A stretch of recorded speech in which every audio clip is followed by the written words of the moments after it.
Ray Smithers classifies himself as an amateur researcher seeking a solution to the mystery of the Bermuda Triangle.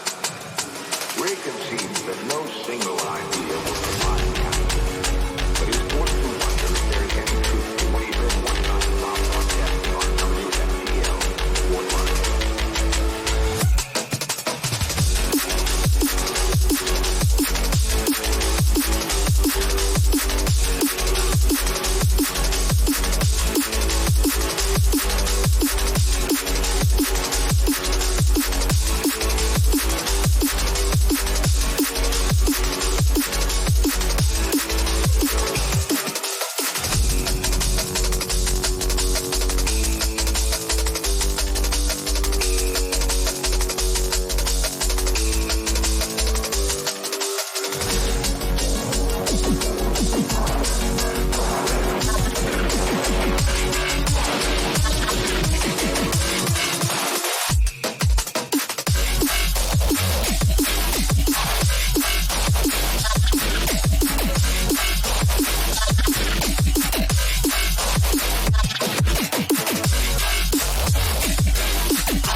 focus on devotion when it's supposed to pave. Kicking in the doors and we open gates for the years, blood, sweat, and tears that we overpaid. When it's no pain, it's no glory. Legendary grind for the hit story. Come to shut us down, you a what army? We about to go live, make it loud for me. Through rain, sleet, hail, or snowflakes. Not a day off when the payoff was a raindrop in the lake. I done been lost, took a big cost, never been off of my game. Got an A part, I'ma go hard to the grain. Now let's work.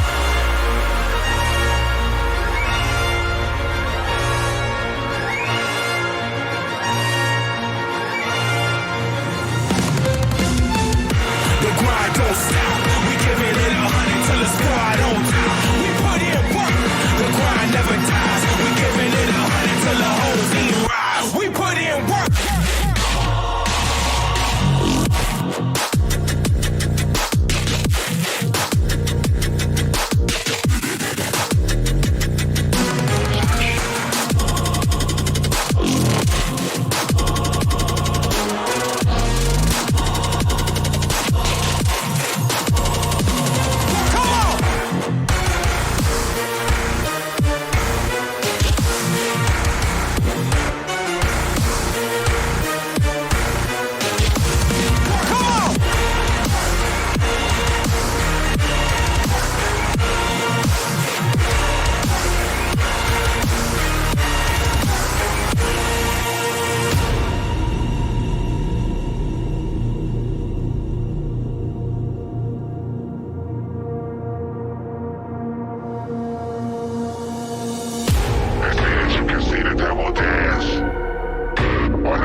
Damn, boys, let's go. This is FPTV. I am Sean the Don. This is the home of FPV. Tonight, it's Friday or Saturday, depending where you're at. Basically, it's Saturday. Let's just stop fronting. Straight up Saturday, and it's a special day. We are having the Team Relentless takeover here at FPTV. That is right. It's the Team Relentless takeover. I got my man, very special guest with me tonight, was kind enough to bear with me while I was having a baby up in the hospital, ladies and gentlemen, and stuck it out, although I was trying to get with him like many hours ago. So I'm going to slide him across the screen right now, like magic, right before your very eyes. This is my man right here. Quicksilver is in the house, ladies and gentlemen. What's good, Quicksilver? Just living the dream, living the dream. I feel you. So this is Quicksilver. He is the, how do you want to word what it is? Did you say it was manager or leader of the team? I'm definitely not the leader. The leader of this team, if we're going to give it a title, would be Phantom, because he was the one that found each pilot that he wanted, and we all just started talking. And then the next thing you know, he just put together Team Relentless. Very nice. Okay, I got you. Let me make sure this is pinned to the top. Okay, we're stuck on top of that. So Phantom is like the team leader, huh? Very nice. He's the one that, yeah, he's definitely the one that founded the team and gave it the name because of how everybody flies. Because everybody flies fast, low, and hard. Okay, I agree. I'd say you guys are almost relentless. Would you agree to that? Yeah, that's, I think, pretty much where the name came from, because with every flying bit, there's always breaking bits. Pretty much where the name came from. Some of us break more bits than others. I feel you. That lets you know you're doing the right thing. It does. If you're not breaking something, you're not flying hard enough, because the more you break stuff, the better you get. Exactly. I feel the exact same way about that. Easiest way to find someone is just to look down the list. All right, we're going to pull up some Quicksilver videos in the background while we talk to this good man here and learn about Team Relentless, Quicksilver. Then we got a whole bunch of pilots. We got Phantom FPV, Cochise. We got Papa FPV, Big Oily Guy. Tell us who else there is. Twan FPV. Tell us about all those pilots you got. How many? To give everyone's name out. Let's start there. Well, we got Phantom. We have, and this is in no particular order, just whatever's coming to my mind at the time. There's Phantom, Vampire, Big Oily Guy, Twans, Sully, Deadeye, Papa, Smash It, Propaganda X. God, I can't even remember everybody's name because there's so many of us. 16 pilots. 16 badass pilots. 16, yeah. So 16 of you dudes out there rocking as a whole squad. And are you guys all in the same town, or are you from all across the country? Well, collectively, we're from all across America and 2 extra continents, because myself, Big Oily Guy, and Sully, and yourself, as I've come to know, are all from here in Pennsylvania. That's right. And then you have Adam Ackerman and Whack FPV, who are both from California area. There is Hugan, who is, I believe, in either Oregon or Washington State. Cardinal, who's another one of the team pilots, is in Virginia. The King, P-Man, who's down in, I think, South Carolina. And then I have no idea where Leadhead is from. We haven't really had a whole lot of conversations. But he's somewhere in the United States, I believe. Vampires, I think, in Delaware. And then Propaganda X is in New Zealand. And Deadeye is over in the United Kingdom, but he's originally from Pittsburgh. Good. So it seems like we got a lot of people from the good old Commonwealth of PA. That's pretty interesting. Is that a coincidence that everyone seemed to be like located here, kind of like not everybody, but a large group of people were from this vicinity? Completely coincidental, because when Phantom was watching videos, it was just, I like this guy, I like this guy, I like this guy. I don't think he knew where any of us were from. We didn't know where he was from. That's pretty interesting. But it's nice because I'll be able to rip with Sully and Big Oily Guy, and maybe even you, since you're from PA. Oh, we are definitely going to get together. I've been threatened a few times to be kidnapped to get out there to rip. Oh no, don't get kidnapped. I did kidnap Ruthless FPV once for our for the Rippies, the FPV. We did a video award show. I didn't actually kidnap him, but in a video we kidnapped him. So that could happen to you. I might kidnap you. You never know. You don't look like the type of guy who could be kidnapped. You look like you'd probably kick some ass. I'm getting a little older, but I still got a few moves. Still got a few moves in you? Enough to get by, when right? necessary. Whatever it takes to get by, yep. So up Not here, that I'm going to need to be kidnapped anyway, because I mean, those guys are out from the middle part of the state, so I mean, they have. I mean, you've seen their videos, Papa, Big Oily Guy, yeah. yourself. I mean, you guys are finding all these awesome bandos and really awesome places to fly. I mean, I have quite a few here that I can fly, but it's not like out there. I mean, out here, it's not nearly as industrialized as, out by Pittsburgh and Hatfield and all that. We'll find some spots. You got to come out to Concrete City, though. You got to check that out. Yeah, I Concrete could definitely City. break some stuff out there. It's a good spot to break some stuff. Let's check out the chat. Let's see who's in the chat real quick here. We got my man. But I have to ask though, what is that place? Did it used to be like? It looks like it might have been apartments or something. Yeah, Concrete City. I want to say it was like this train company and coal company. I believe it was like a combo or something like that. But they owned the property and they built them for the like people that were like it worked for them. Not I don't think like low end workers. I think it was for like higher end workers. And it was a little community they built. It was supposed to be super modern for when they built it in like the early 1900s. I think it was like 1900 even. In the one video, I have the plaque, but it says exactly when it was built. So I think it was like 1900, let's say. It was super modern. All the block building, concrete stuff they built, and they built them all exactly the same.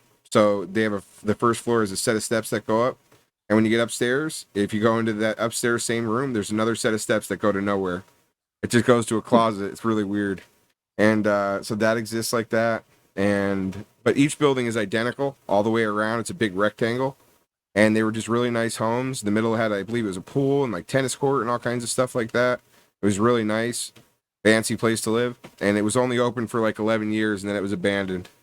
They had trouble with, what was that? Regular American Chernobyl without the meltdown. Yeah, they had issues there with the moisture table, I guess, was so moist. And you can see that. I mean, it's obvious it's a swamp now as a result. And some of the basements are flooded for as long as I could remember. They've never been dry. So it's real creepy. But I'm getting kind of warm in here now. Now we've been home for a few minutes. We'll loosen that up a little bit there. So it's just like an old community that was left that way. They tried I think it's the National Guard was stationed here. They shot artillery shells at the one pretty heavily, all kinds of bullets and stuff, big ass shells. And there's huge holes through the one building and stuff. I think they got the floor collapsed in that one, if I'm not mistaken. And I mean, it just never came down. Because Nanacoke has that thing in the area where they do the fireman training for the they had that big burn building there. Well, before that, they used to go up to Concrete City and they'd burn the buildings and they'd train inside there. So tons of them have black smoke burned outside, and you can see some of them are burned because there's people burning black tires and having nice fires there. But other than that, you got your usual mishaps there and crazy stuff. There's always something crazy going on there. You can get involved with the drone, and somehow if you just talk to the people and you can record it in some way. You have to almost implement these things into your video because some days you can't go there and balls to the wall rip because it's just too many soft targets. Every house is full of people, and you're going to end up definitely hitting someone. So you almost have to find a group of people that's cool and doing something real bizarre and try and record it somehow. It's like real crazy. So if you're going to salvage the day, otherwise you got to go somewhere else altogether. That's one of the reasons I was so happy that Sully and Bog are from, relatively close to here within a few hours, because since 2017, I've been flying. My first mini quad was an original release Armitan Chameleon, and I only ever flew by myself. Me too. I mean, well, I shouldn't say. I mean, since 2017, I've flown with, I think, 2 or 3 other people, but it was never anything really regular or consistent, which I feel is something that I definitely need to get better, because it seems like whenever I do fly with somebody, I seem to fly better because I know somebody's watching me, so I push myself harder. Yeah. That's absolutely true. You definitely push yourself. And you want to like fly, like if they're doing something, like if they hit a power loop through something, you're like, oh, all right, I'll try it. Like you almost have to give it at least a shot, because if they could do it, you could do it, obviously, or at least wreck better. That's it. Yeah. And you'll end up, wrecking. There's no way to stop that, of course. But when we went up there that day when I was flying with Big Oily Guy and Sully up there at Concrete City, like just flying with those guys. I let them rip because I go there all the time, and they drove pretty far to get there. So I let them do their thing, and then I only actually flew one pack that day. But by that point, I was built up from watching them fly all day. So like when I threw that first pack down, it was like flying 10 packs prior to that pack because I was so hyped up, ready to fly that pack. You know, like it was like I warmed up. So I know exactly what you're saying about that. Flying with other I was people is wondering so about much that better. too, because I think Bog posted the first video about from there.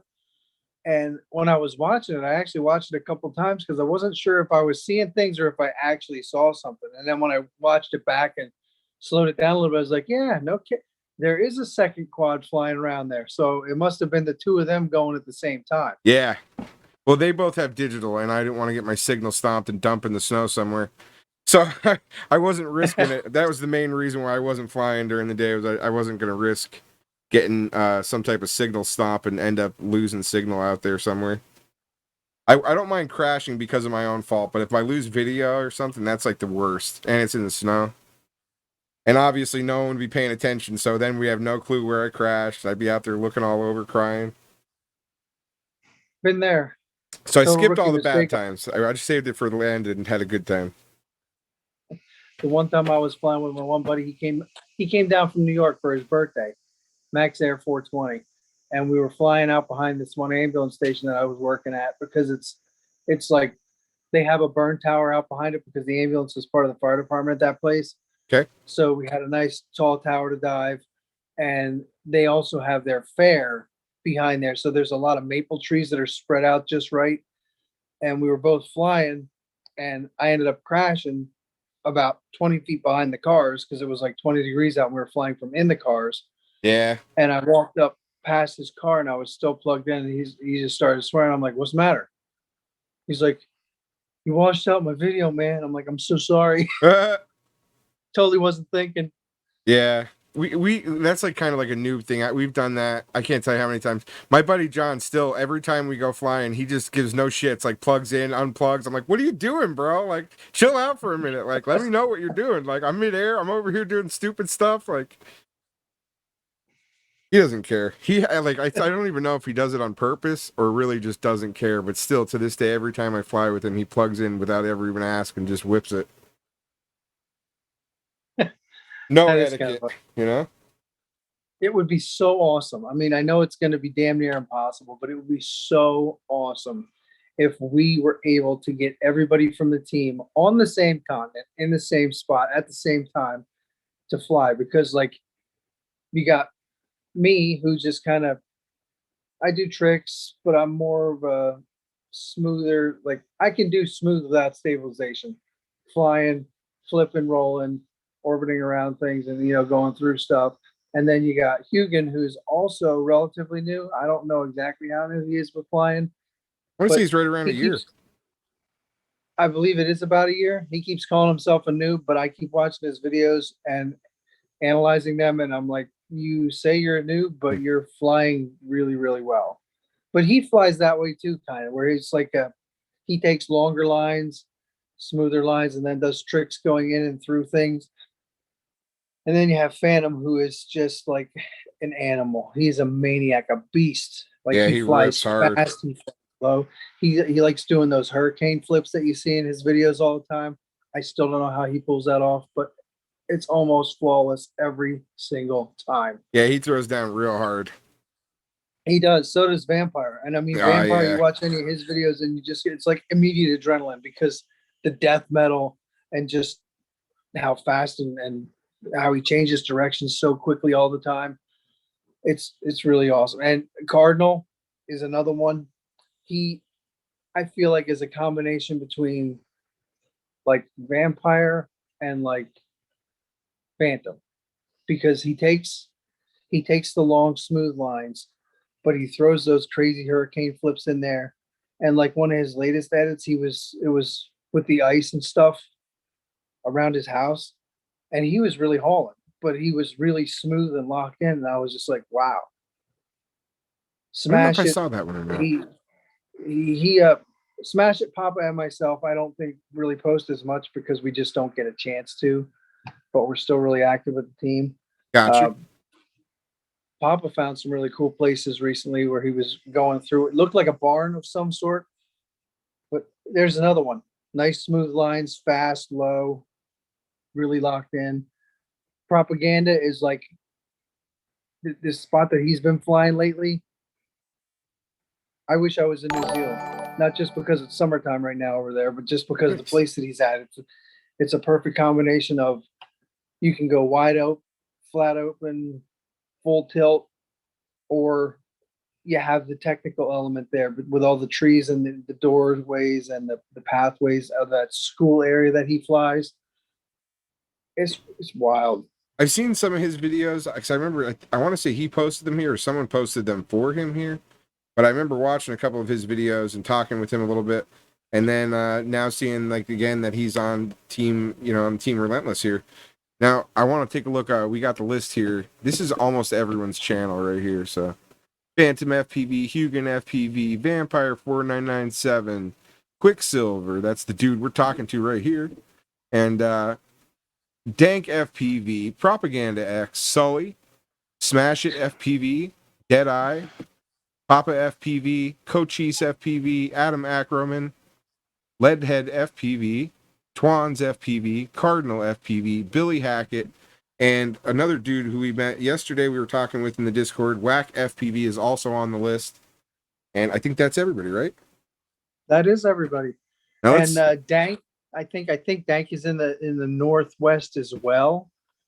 I can't remember exactly, but he's another one. I mean, actually, I can't even just keep saying there's another one because I mean Dank, Sully, Propaganda, Smash It, Papa, all those guys. I wish the list was up because I know them all. I just can't remember all. It's hard when you're trying to think of stuff like that when you're trying to like talk.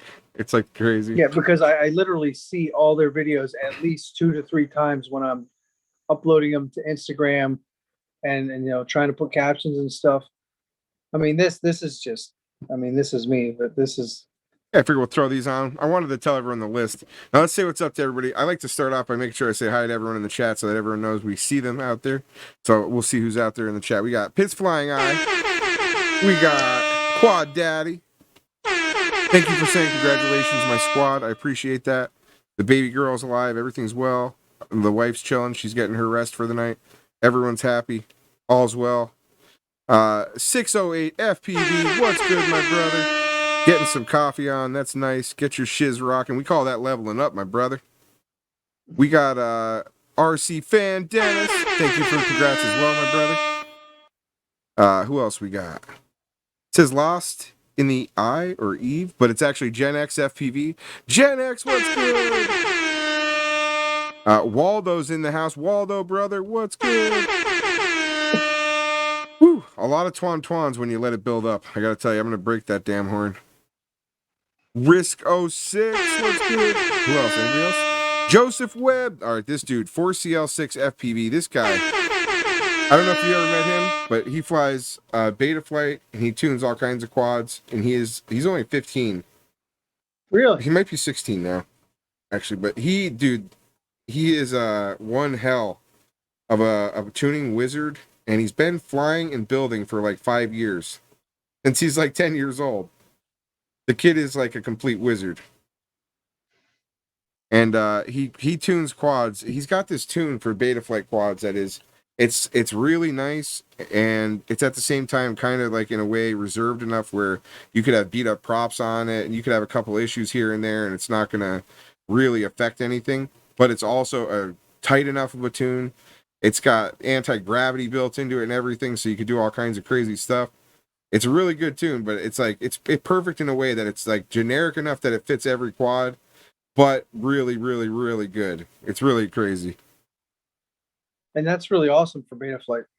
Yeah, it's amazing. And I've tried so many ways and different things with tuning. I'm not good at it or anything, but that tune is just that good. It really is the best tune I ever flew on beta flight. And he also flies like a complete badass, so there's that too.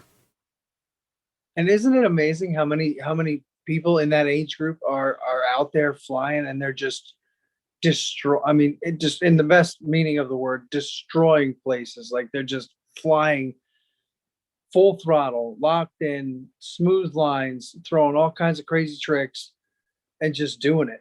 And they make it look like it's super easy. Oh yeah. Yeah, it's pretty crazy. In the mixtape that I put together, when between you have Phantom and Big Oily were ripping those two places up in there, Phantom, I don't know where he was, but whatever building he was ripping up there, he had two of them. There was one with the big, he was doing that power loop down into it. And then there was the building next to it, and he had the open space between them. He was tearing that place apart. And like that power loop shot is so crazy because he shoots it to the moon and comes down so hard into there that when I first saw it, I was like, there is no way in hell he's pulling up out of that. And sure enough, it was just like straight in, nice and easy. Stuff like that blows my mind. You always think he's going to wreck or smash into something, but he never does. I mean, sometimes he does, but it's very rare. It was pretty crazy. And seeing Big Oily Guy fly in person was nuts too. Because I fly there all the time, and I've seen people try to fly there, and I've seen people's videos trying to fly there, and he is just a beast at that place in ways that are mind-blowing. It's always rough the first time. Like that video that you just played of me flying, that was the very first pack that I ever flew there, and I called it Scraggle City. I didn't really know what to expect, but when Bog flies, it's almost like he knows before he even gets there all the nooks and crannies of the place or something. Yeah, it's crazy. It's really crazy. I like to know things too. Like I like to go and fly like a good pack everywhere, check everything out real solid, and then watch that video a ton of times at home and get used to it, and then go back and figure out what I want to do. Because like when you're there that first time, you could spend 10 packs and never do anything that you really should be doing there. And then you'll come home and be like, oh my God, look at that. And oh, did you see that? And oh, look at the gap in that tree. And you'll start seeing all these things that you were like, when you're there, you're like, oh, just like having fun and you don't know anything. Yeah. And then all of a sudden, Completely 10 packs oblivious. are gone. And you're like, well, I didn't do anything. I know that feeling very well. What's up, Enner Moore? Ooh. I'm not sure, but I know you're someone else, but that's just your name in here, right? I can't remember who you are, but I know you're cool. Thank you for saying congratulations. I appreciate that, my brother. He has Daredevil radar. Yeah, that's what he has. Hugan, that's who it is. Okay. I knew you were someone. That's Hugan's funny. In here? Yeah, his name is Enner or Moore, I can't even pronounce it. Okay. Yeah, so he said that but BOG's got Daredevil senses, radar. That's how he knows how to avoid shit. It's not too late for him because he's all the way on the West Coast. Maybe he just got done with dinner. Oh, well, that makes much more sense since it's your name. Said it's his name, Eric Naramore. Gotcha. It's probably like 9 or 10 o'clock out there. Yeah, for them it's 2:43 here, so it's 4 hours behind. I believe so. Yeah, so he's doing good, doing his thing. It's early for him. Still plenty early. Hugan is like what, a nuclear physicist or something? I can't remember what his exact job title was. I think so. He is some type of nuclear wizard himself. I know he worked with nuclear submarines back in the day. Currently, he's building a nuclear-powered quadcopter. See, now that's what we need, because then it'll fly indefinitely. That'd be pretty crazy, wouldn't it? A little nuclear reactor. Little tiny reactor. Well, did you read, it was a while back, I saw some whisperings in the wind of a similar thing to how, like, when you put an Apple Watch on the little charging thing, how it charges it, but it's not actually plugged in, it's by contact. I was reading an article about RF transmission of energy, having them set up in a certain area, and then the quad had like these receptors of some sort that would, take this energy to charge the battery. And in theory, you could fly it indefinitely as long as these RF generators were putting out the power. Did it work? I don't know. I don't remember what the outcome of that was. Probably not, because I didn't hear anything more of it. It sounds kind of like what Tesla was trying to do. I see with the quad, I don't know how it would work, but with a car or a boat, in theory, you could have your receiver up high, which would pull it from the ionosphere in theory. And then on the ground, you have your ground source, so that would be where you connect your circuit on it. But with a quad, there's no connection to the ground, so I don't know how you get that. You can get your positive or whatever, but you couldn't get your negative. or you're negative you can get, but now you're positive. Whichever It one, wasn't a very long article. you know. I think about stuff like that. Nikola Tesla was a genius, and like the concept, he was mostly talking about spreading messages, telegraphs, and stuff, and talked about basically like the ability to have like a picture or data come to your pocket and stuff like that. The dude was like a complete genius and way ahead of his time. And then the transmission of power, people thought a lot of people think he was trying to give free energy away. But what they don't realize was that the problem was that the energy couldn't be billed because it would be just flying through the air, but it was still coming from a big ass coal generator or big coal powered device in the basement of this like unit. So he was still, it would cost money to make, but it was being distributed freely. It was the end result of it, and that's the cool thing about it, was that people still think that he was trying to give free energy away, but it wasn't free energy. It was freely distributed energy would have been the problem. That's still the problem these days. Pretty much, yeah. So Hugan says he was in the Navy 10 years. Holy shit. And he's a nuclear electrical instructor. That's his specific title. Very nice. And Code Cheese. That's another one that I forgot to mention. Code Cheese on this team, and I may get my ass kicked for saying it, maybe not, because he seems to have kind of embraced it. He's kind of like our Randy Savage. Randy Savage? From WWE? Yeah, that's great.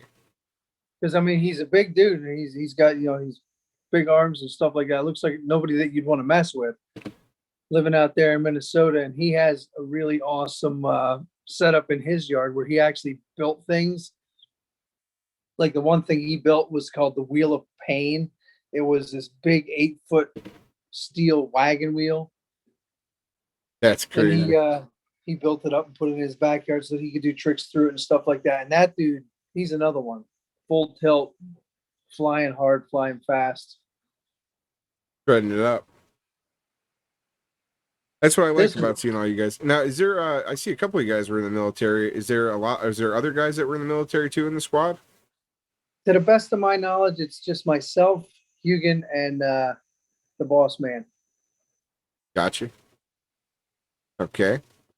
Yeah, this was fun right up until the end when I got stupid and tried to do an inverted yaw spin. Yeah, they have a tendency to get a little silly on you. I have issues with those. I mean, and this spot right here, this is like my training grounds for all my quads. Or if I can't find a cool spot, I'll just go there. It's up at my parents' property. They have like 5.5 acres, so I know I can always go there. There's never going to be anybody there, and I have the trees, I have the open fields, the pond. That's awesome. Occasionally, I will admit that I have heard geese in that specific area right there. It's an art. It's nice to have a space to fly like that. That's on your own property. You can do what you want. You know it's free and safe. You don't have to worry about people running around. No Karens. That too. No people to bother you. My buddy has property out here it's a weird yard. It goes down a hill. But basically because like all the neighbors are so cool with each other because it's out in the middle of nowhere. And everyone like drives quads all over the streets and stuff. And they're all like rednecks and stuff. So you just basically like, he was like, you just fly your quad wherever you want here and do what you want. And I was like, really? And like, he's like, yeah, go ahead. And so like we were ripping it. And the one neighbor came down like with his quad and just started talking like an actual quad 4-wheeler. And came down Nice. and like he was like, "What's that thing?" Like, and he was all excited. Like, no one even cares out there. It's just so funny to me. Because where I'm at, like, I pull that thing out in my own backyard, and I've got 6 neighbors on their porch. Like, what's he gonna hit? Who do we have to tell? Do I have to call the cops? Do I call the FAA? Do I tell the neighbor? Like, they don't even. They're waiting to see who to snitch to. See, I don't get that, but I get the, and I don't even know why they complain because these people are. I mean, I never see them outside any other time except for after I launch, because they'll hear the props Hugan, screaming, thanks, bro. and then they come out and they look. Is that a zombie? Yeah, it's a default thing. When that pops up, I think it's popping up over you too, which I apologize. You happen to It's be over my head. in the area where that normally pops up at. Let me see. Move him over this way a little bit. There were some things that popped up. I didn't really notice what all it was, but we got 608 FPV followed, Risco 6 followed, and Hugan followed. Thanks a lot. Or actually, Hugan subscribed through Prime. That's awesome. That's what's really cool too about Twitch. I'm kind of glad I got kicked off of YouTube temporarily because I came over to Twitch. We got affiliated, and I can get subscribers. And rather than people paying out of pocket, Amazon Prime and Twitch work together.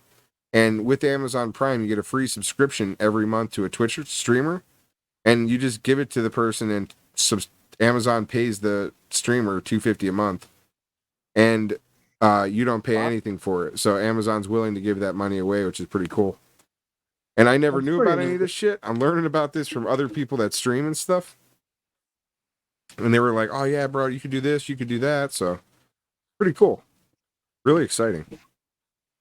Free money that they're just throwing, that a lot of people don't even know they have given to them, and they're just throwing it away. $250 a month. Have it to give.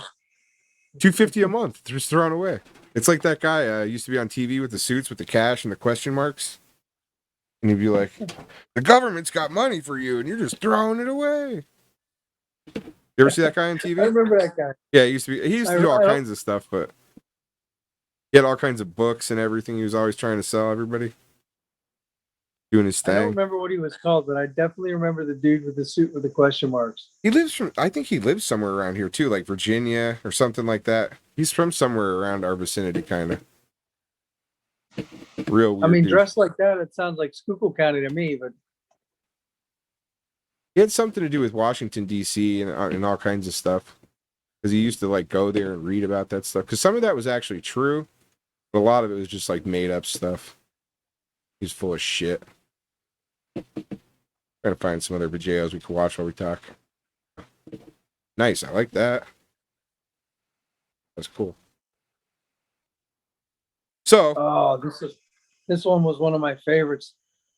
It was 6:30, 7 o'clock in the morning. Sun was just coming up. We had just gotten into work. Well, we got into work at 6. We checked the truck and we had to go stage.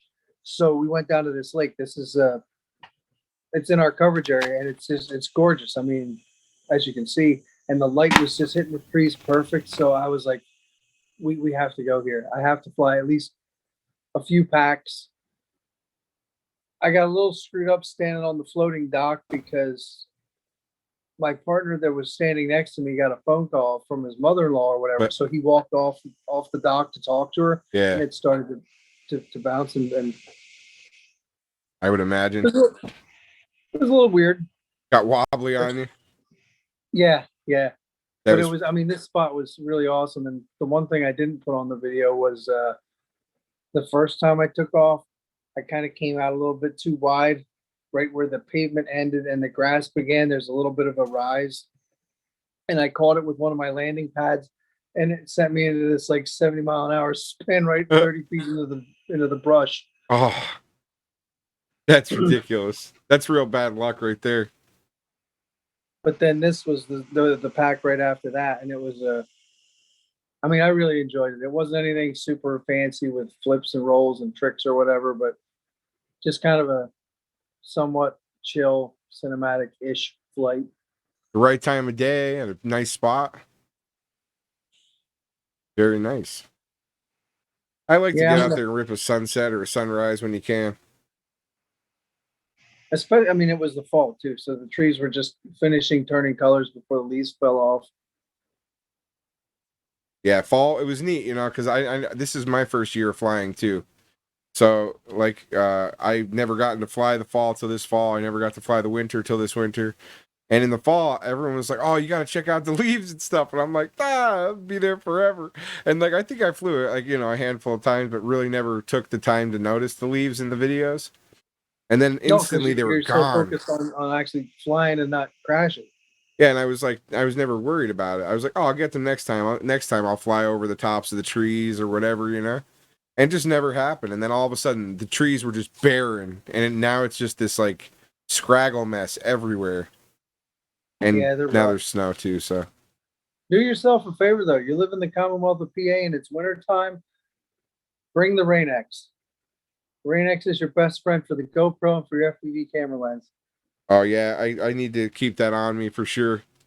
I think at this point. I tried flying a couple of weeks ago, and well, it was my own fault, stupidity. When it was coming down really, really hard, like blizzard like, I launched. The props were still inward rotation, so it flung all the snow up on both of the lenses. Flew up, tried to do a flip or two to get it off there. It didn't really work, and I ended up slamming top down, bouncing, made it back, but I destroyed the VTX antenna where the MMCX plugs into the VTX snapped, so that had to get gotten out of there. Broke a screw off inside a standoff. What else did I break? Yeah, when you come down upside down, you never know what's gonna get destroyed. It was not horrible, but it was bad enough. I couldn't get the part of the MMCX out. I had to I had to ship that thing back to Pittsburgh and let the man Bog fixed it. I just couldn't get it out. Done. Yeah, I flew in that like blizzard-ish. I think we had like 3 or 4 days of hard snow, and it was the blizzard or whatever, like maybe 2 weeks ago. And I Yeah. flew in that, and it was amazing. Everything went nice. And then I flew a couple, like maybe a week ago, and I tried to do some stuff just over the regular snow, not in the snowstorm. And I ended up dunking it all the way down, upside down, like you did. But right before I hit, I flipped over and landed. I didn't have enough juice to pull back up, so it wasn't good.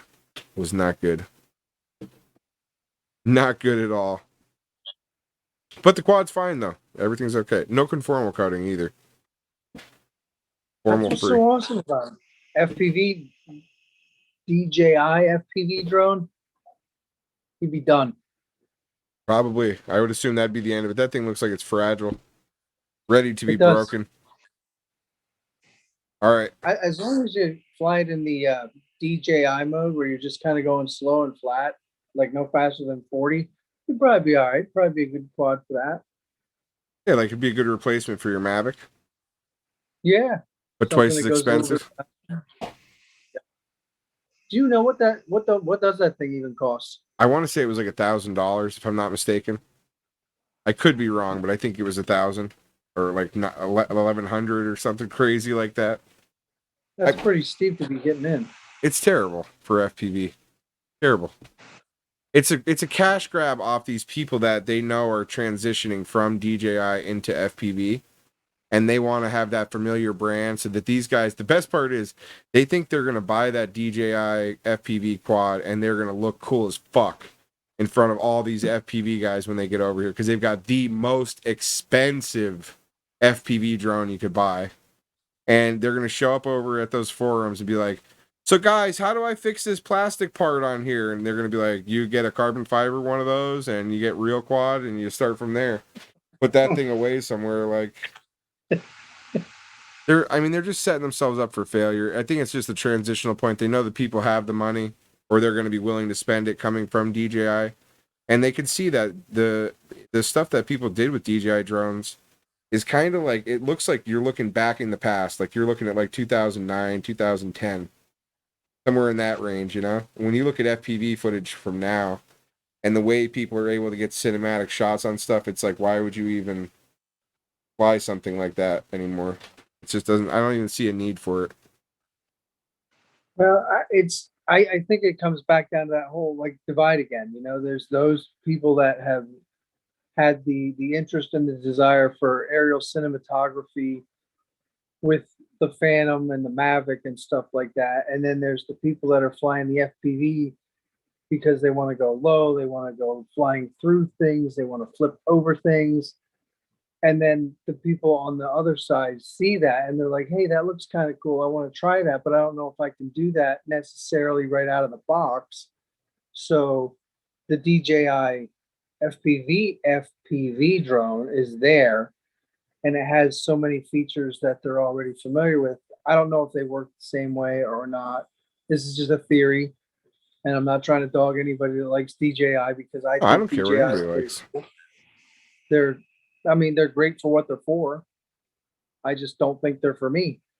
Yeah, I feel the same way. There is certainly still uses for them, you know, but to me, I think you could almost do anything you could ever imagine doing with a DJI drone with an FPV drone. and make it look better.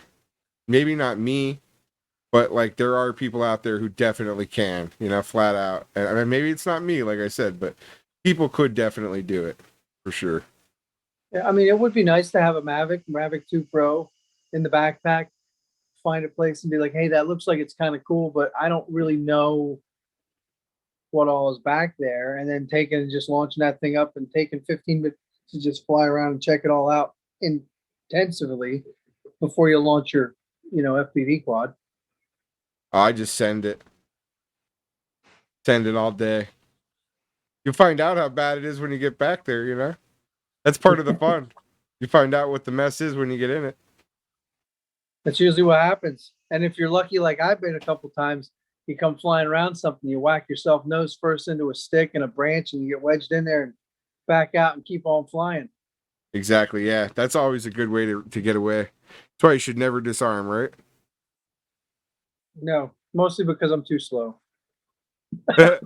You're like, nah, it's back in the air. We're good. Don't even worry about it. Hugin, I don't have, I think Hush was saying that there's a way that I could link the two chats, I guess, together into one inside the Discord, but I haven't looked into it though. So there is like chat, our general is like an area where you could talk, if that's what you mean. But if you meant from the live stream to go together into it, I don't have that at the moment. I do want to get it set up though. If you know how, we could do it. I don't know how. I'm not that tech savvy myself, and I haven't figured all this stuff out yet. Hush told me if I just go steal it from someone else, basically, and I just haven't even done that yet. So at some point, maybe I will go steal it from the person he showed me. But we're gonna throw on some actual videos with some audio now, and we're gonna start off with I've played this video so many times. I can't imagine that anyone hasn't seen it yet, but I wanted to make sure I threw it in here so I can get everyone's link on it. I don't know if everyone had all the links in it, but that is like one of my favorite videos. I'm not going to do it to my normal people. They see me watch this video so many times, it's not even funny. I've watched that video on here like twice a night, a couple times. So it's is that the one over Steel City? Yeah, let's just watch it. The hell of it. Notorious. Sorry, everybody. Another one, Rex Snow, my friend, does chase videos. And he was chasing some super bikes. I got the video of him doing that, and like he actually was like, please stop playing my video, bro. You play that way too much. It's so good, though. I've never seen anyone chase anything like he chased those super bikes. Same thing with this. Like, I've never seen anyone fly like this here, and most people are probably like, I get it. It's a bando and it's snow and he's fucking killing it. Like, what else do you want to show us here? But this place is so hard to fly. And wasn't this his first time there? Yeah, this is the first time he was ever there.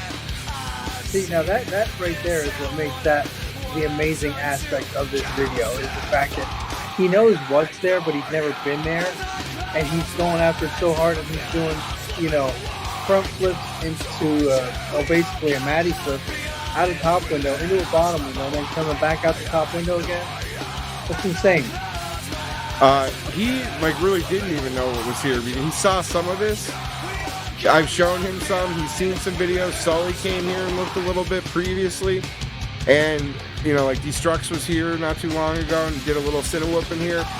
But this building that he did this stuff in isn't even the building I told him to go do this stuff in, which is what I didn't even notice that until like the 5th or 6th time I watched this video. I'm like, Fog, that's not the Power Loop house, right? And he's like, I don't think he was like, yeah, whatever, it is now, or something like that.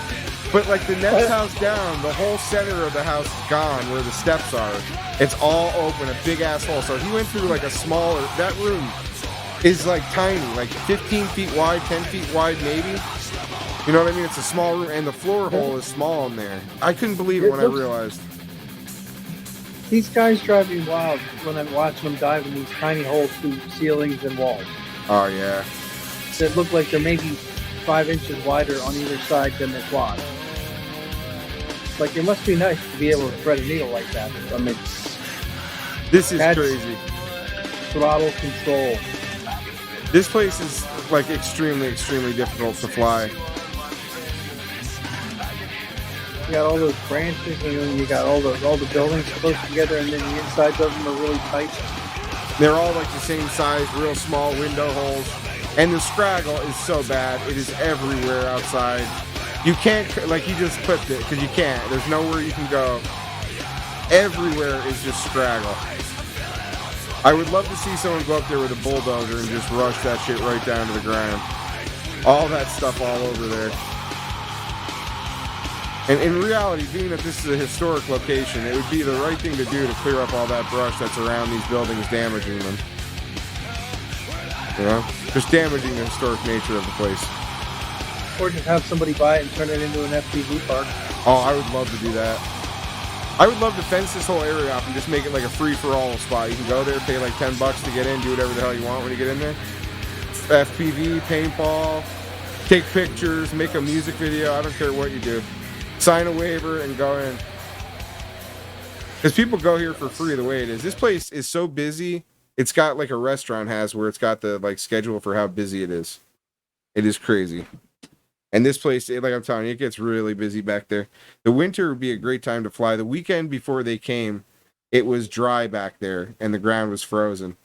And they couldn't come that weekend. And they came the weekend they came, and it was after we had that blizzard. Oh, Pitt's got to go. Peace out, Pitt, my brother.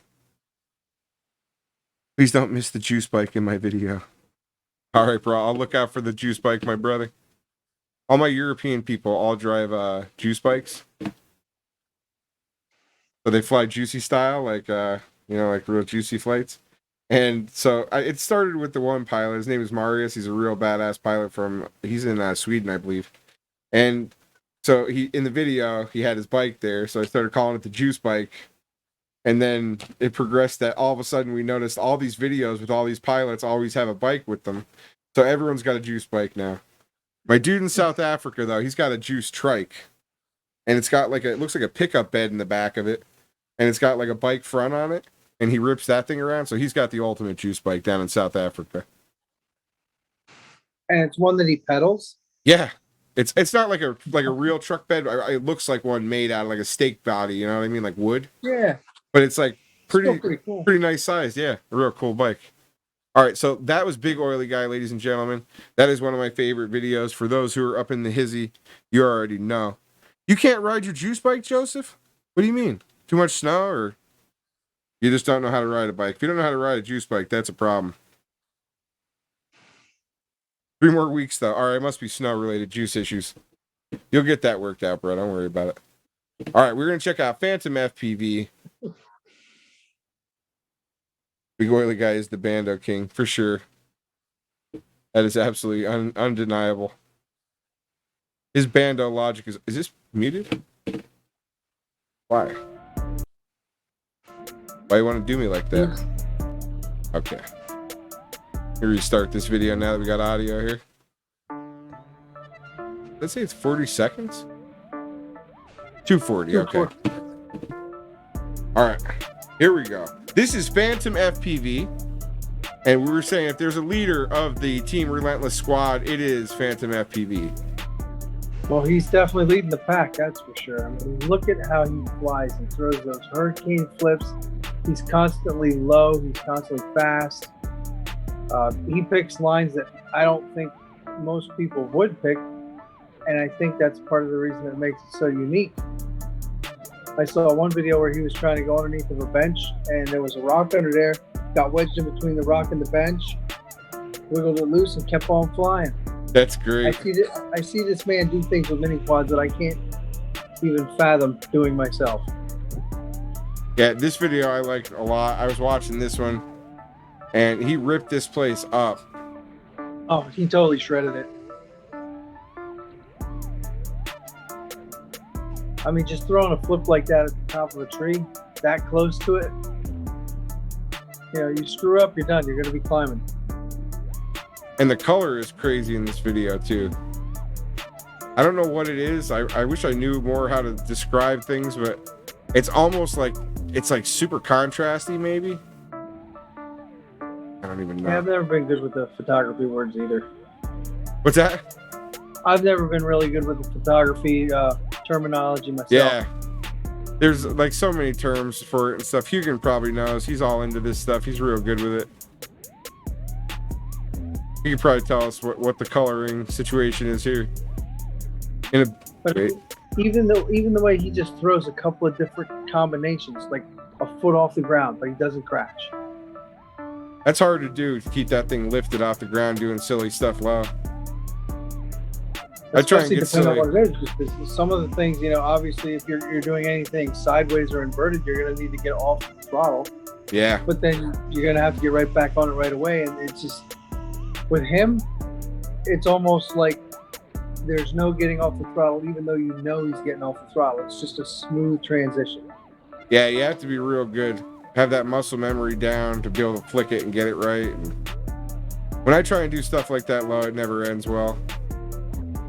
I always end up overshooting myself. I'll throw it too high or end up hitting the ground.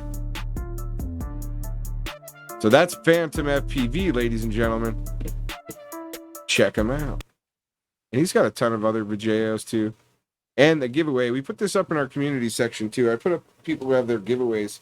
If you guys know anyone that has a community giveaway, feel free to drop it in there so we could all head over and check it out. So he was doing this. I think this is over on Wednesday. So it was this past Wednesday. Yeah, that one already ended. So I did post that on Monday though, but it's now over. So, but I like to post them for people and let them know what the community's got going on out there. And I noticed he had one. I think it was one of the other guys. I put him in there too.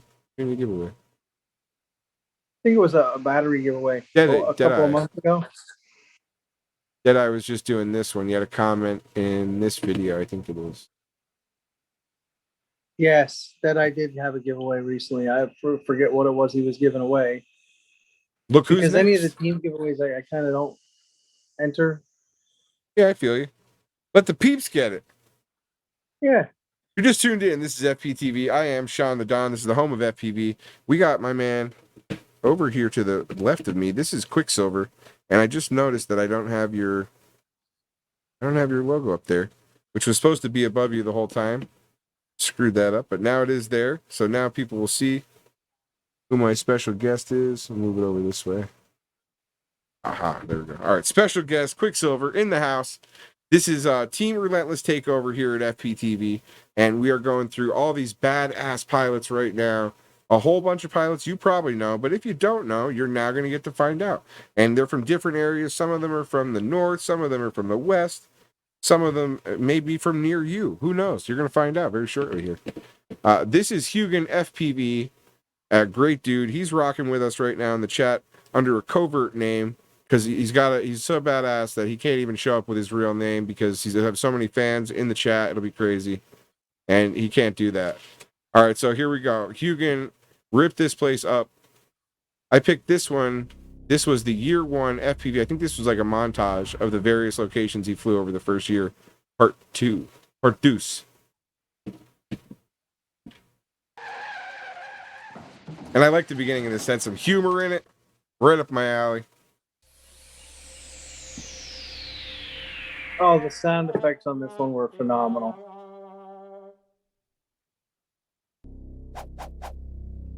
Get that scrag.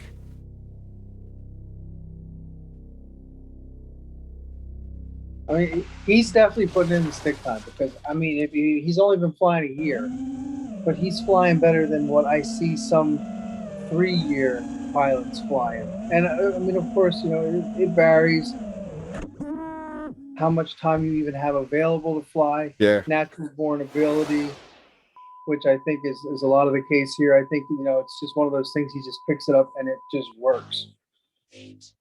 Well, if he's smart enough to be a nuclear technician, nuclear teacher, educator. I can't remember what he said it was. I am like the worst person on earth. He said nuclear something educator. I remember those two words were in it. But he's that smart. I mean, this stuff has to be like easy to him. Like this stuff, you almost like we think about it. I think about it like in a flying sense, but I wonder if people are so smart that they're like, I'm gonna pitch, roll, and then yaw. Like if they actually think of moves like that, you know what I mean? Where I'm like, I'm just fucking flying. I'm sorry, I'm just flying, having a good time, and I can't think at all while I'm flying. But I wonder if he's so smart that to him he actually like could think of like, I'm gonna pitch, yaw, and then roll, and that's the trick. You know what I mean? Like where he's actually thinking about what he's doing. I wonder about stuff like that with people. If he's still here, let's ask him. Can't laugh at yourself. That's a good question. I know I don't really think a whole lot when I fly other than about the spot that I'm in and paying attention to the things that are around me so I don't hit them. And thinking about, do I want to flip through this? Do I want to roll through this? Do I want to do a flat spin through it? I don't know if it's because I'm new, but I seriously don't think about anything when I'm flying. I just rip. It may make no sense, but that's just what happens when I'm out there. But that's not a bad thing, because if you're feeling it, then you're gonna have more fun with it. Because like for me, with the job that I do, see all kinds of wacky crap all the time, and sometimes for me the only way to turn my brain off is to throw on a pair of goggles and fly, because then for the 3 minutes it's just all gone, and all is right with the world.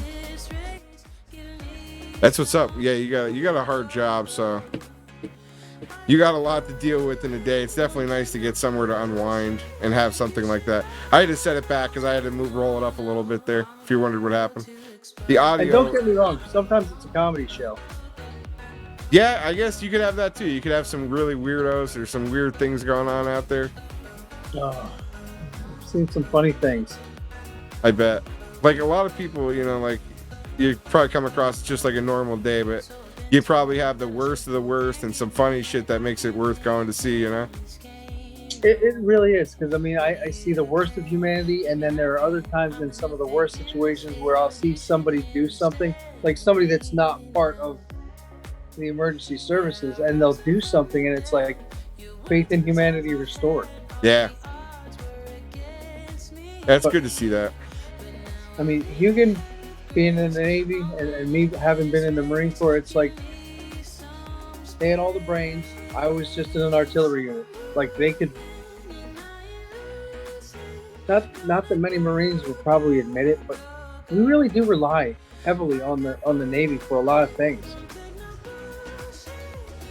They're like Big Brother. They bail us out. What's the saying for the Marines? Last to know, first to go?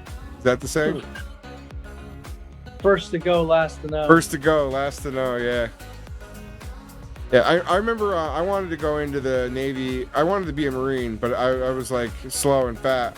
And it was like Marines are the most badass of the badass. And then I was looking into becoming, I think it was called a corpsman, where you go in to become a doctor and you get like pushed through a program. But I think you actually work with the Navy, if I'm not mistaken. But they work together. A corpsman is a Navy person, and they're basically like a paramedic in the Navy, but they're attached to a Marine Corps unit. So every Marine Corps unit usually has 2 per unit. And they're the same people that you would see in the Navy hospital, just that they're out with a Marine unit, and they live with them, they train with them, but they're not Marines, they're actually Navy, so they actually get treated better. A lot better. I thought that was pretty neat, the way that worked out. And it was an accelerated program to becoming a doctor in some way. And it was pretty neat, though. And that they worked with the Marines. They were always with Marines. I thought that was really cool. Yeah, they call them green side because they're out with the Marines versus blue side, which is in the clinics and the hospitals. That's pretty cool.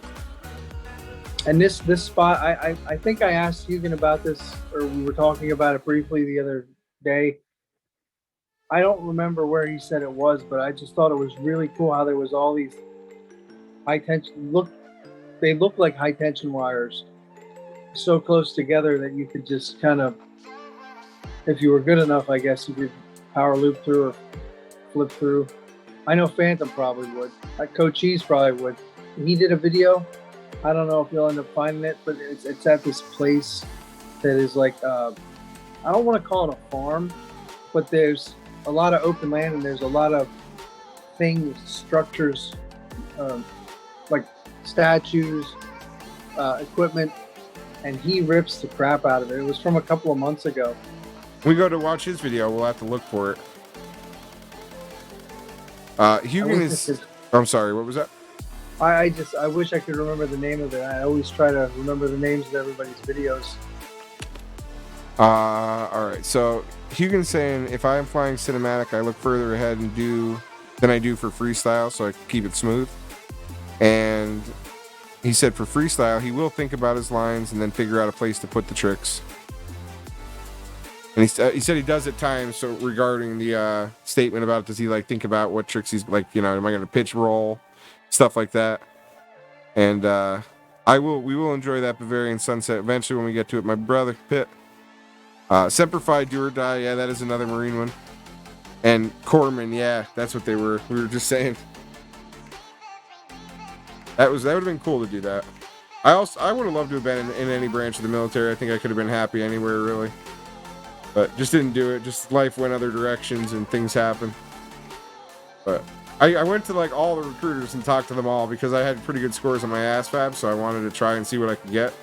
And I would have did from the Navy. I would have did that Corpsman thing with the Marines. I would have went and worked on a nuclear sub. I think that would have been sick.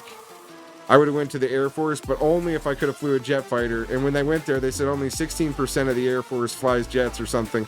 And I was like, no, I'm not in that top 16, so I'm just going to go ahead and head on down the hallway here. They were like, you can fly a helicopter. And I was like, no, I saw Black Hawk Down. I'm not flying any helicopters over there. It's funny you mention those things because they, in my opinion, firsthand, are the worst. I mean, Really? they're loud. To be in one that's flying, they're so loud. They're so, like, shaky. Like, the only thing I ever flew